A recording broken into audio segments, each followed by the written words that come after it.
Speedrunning can give you a high that no drug ever would. The thought of beating your personal best or even better the world record of a game that you've been spending hundreds of hours trying to perfect can give you the serotonin that not even your dad coming back into your life would. And with such a popular niche such as the speedrunning one, it's expected that you'd find some fakes here and there.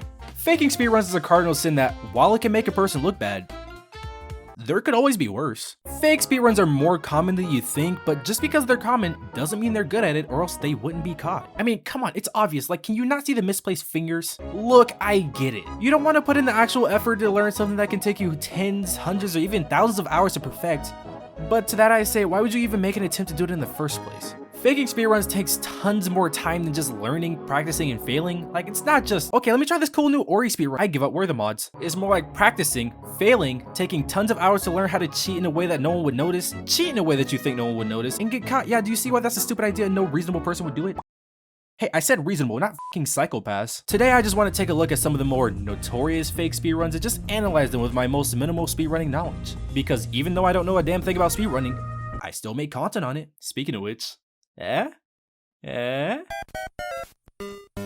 speedrunning thing's been around for a long time, but if we're talking about specific time span wise, the first ever documented technically speedrun was of Dragster on the Atari 2600.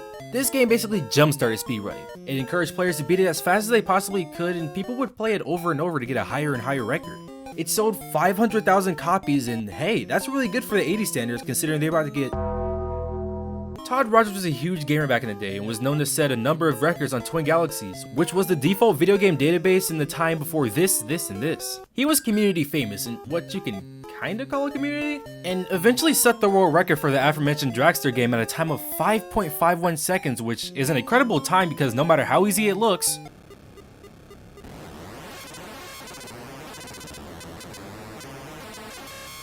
yeah, this shit sucks. At the time, Activision, who made the game, verified scores by Polaroid, and when Roger submitted his score, he was quickly called by them because apparently it should have been impossible to get any time lower than 5.54, which was backed by David Crane, who programmed the game, but only has a vague recollection and he didn't remember the results. So in 2012, Todd received Guinness World Record for the longest standing video game record for his 1982 Dragster record. I swear the amount of times I've set records so far. Anyway, over the years, Todd was feeling worry-free. I mean, he was setting so many world records that others thought were just impossible, so what does he have to worry about? But little did he know his success wouldn't really last long, as in 2017, things will start to take a major change. In 2017, a speedrunner known as OmniGamer disassembled Dragster's code to find out the fastest possible time to clear the game was, surprise surprise, 5.57 seconds. Which means not only was Todd's score faked and was over 0.03 seconds faster than the real fastest time possible, but for once Activision didn't lie about something as a PR stunt. Yeah, I'm just as surprised. So all this comes out and it turns out not only did Todd fake this record, he faked many others. He apparently has a history of faking world records just by claiming he did it without actual evidence and Twin Galaxy runners defending him because it's a human factor. Hey, did you stab this guy? No. But you're holding the knife with his blood on it? Who said it was his blood? It's a human factor. Prior to 2018, a good portion, if not all of Todd's records were either disputed or just proven false and removed. Games like the Atari port of Donkey Kong, Centipede, and Fathom, I'm starting to see why this company doesn't make consoles anymore. In early 2018, Twin Galaxies posted an interview they did with David Crane, the person who created Dragster, who expressed that he had no doubt that Rogers achieved the scores he claims. But around the same time, YouTuber Apollo Legend posted a video of evidence they had gathered from multiple sources and called upon Twin Galaxies to take action against Rogers' scores. So you know what happened? Learning about this, I was honestly just confused at how people didn't catch on to this sooner. First of all, if the person who created the game said you aren't supposed to beat it in a specific time, how could you not think something fishy was going on? But okay, all he has is a vague memory, but he wasn't 100% sure. Okay, but if all he has is his say-so, and he has a history of this, come on, dude. Now, that was a cheating speedrun scandal that happened before they were even called speedruns. Yeah, they still counted, but it feels like outdated runs should be left in the past. So let's take a look at something more recent.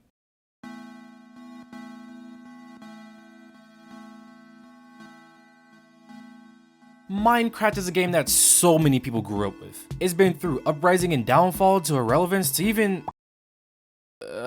movie moving on. My point is, Minecraft, no matter how you look at it, is a game that's just timeless. And with a game so big and popular, there's bound to be a competitive scene.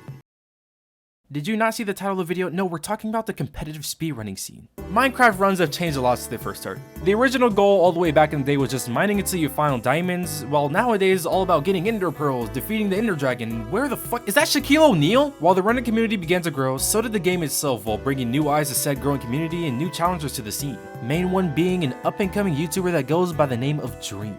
God, I can't believe I just said that. Dream started his YouTube journey all the way back in 2014, making Minecraft trap videos. He blew up in 2020 because, well, no one had anything else to do in their spare time. While I could spend however many minutes of your day talking about how he became so big and more stuff, my bias just wouldn't let me do that. So let's just talk about the cheating scandal, huh? So some of Dream's most popular videos are his manhunt videos, where his friends try to kill him before he's able to kill the ender dragon and beat the game. And trust me, that's gonna be important for later. Around 2020 is where our story really starts taking place, where he was outed for cheating in his 1.16 speedrun. Everything started when his run was denied by the speedrun.com verification team. One of the members of the team put out a video going over the run and then later put out a 29-page report going into further detail, essentially saying unless Dream is extremely lucky, his run was not at all possible. Dream immediately denied all cheating allegations, calling the rejection total BS, accused Geoscore of using his speedrun as clickbait, and then saying, obviously I didn't cheat it anyway, so I plan on making a video to address these things on Reddit. Way to double down, dude. After a year of constantly defending and doubling down that he's never cheated, and the numbers are coincidental, even after hiring a Harvard astrophysicist, which I'm not a science, but I don't think those things go over Minecraft speedruns very well.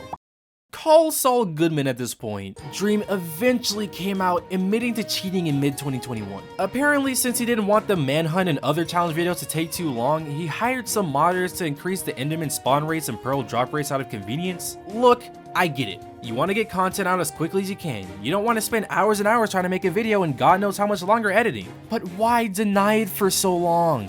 Why constantly get mad at people calling you a cheater when you know essentially you did cheat? Why would you not make sure your game was completely vanilla before even starting the run? I feel like that's one of the main things you need to do before starting one of the biggest internet dramas of 2020. God, let me continue before I say something that gets me canceled. Speedrunning in any game has dozens of different categories, all accomplishing different goals. So you wouldn't be surprised when I tell you that Mario 64 has a motherfucking blindfolded speedrunning scene. No, I don't mean blindfolded as in never played it and making it through fast. I mean blindfolded. RNG. If you make it, you're a god. If you fail, well, sucks to suck. While not many rational people would attempt this, there are people that say they like nuts and bolts, so just how bad can they be?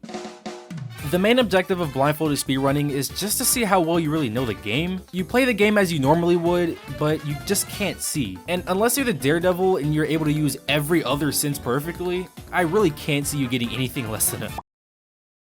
Grass feels amazing, doesn't it? I'm not bashing anyone that performs a blindfolded run. You do you. If you're good at it and you're making money doing it, I have no problem with that.